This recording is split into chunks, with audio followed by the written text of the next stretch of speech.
আশরাফ আলী থানভীর ইসমে আজমের গল্পটা জানেন? ইসমে আজম হলো আল্লাহর গোপন একটি নাম। কোরআনে এই নামটি রয়েছে, কিন্তু ঠিক কোথায় রয়েছে সেটা সবাই জানে না। এই নামটি যে জানে সে পৃথিবীতে সব করতে পারে। শোনা যায় পৃথিবীতে মাত্র কয়েকজন আল্লাহর ওলিই এই নামটি খুঁজে পেয়েছেন। তৎকালীন মধ্যপ্রাচ্যে এমন একজন ব্যক্তির সন্ধান পাওয়া গিয়েছিল যিনি ইসমে আজম জানতেন। তো ওই অলির কাছ থেকে এই গোপন বিষয়টি জানতে একদিন এক ব্যক্তি উপনীত হয় তার দরবারে। তিনি তাকেও ইসমে আজম শেখানোর জন্য ওই অলিকে উনয় বিনয় ও চাপ প্রয়োগ করতে থাকে।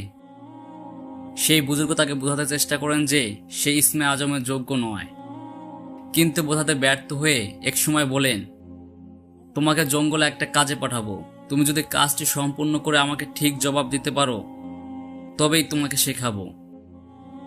তো ব্যক্তিকে বুজুর্গ বললেন, তুমি জঙ্গলে যাও, সেখানে এক কাঠুরে পাবা, সে কি করে তা ঠিক মতো দেখে আমাকে জানাবা। তো ব্যক্তি জঙ্গলে ঢুকে সেই বুড়ো কাঠুরেকে দেখলেন তিনি কাঠ কাটছেন।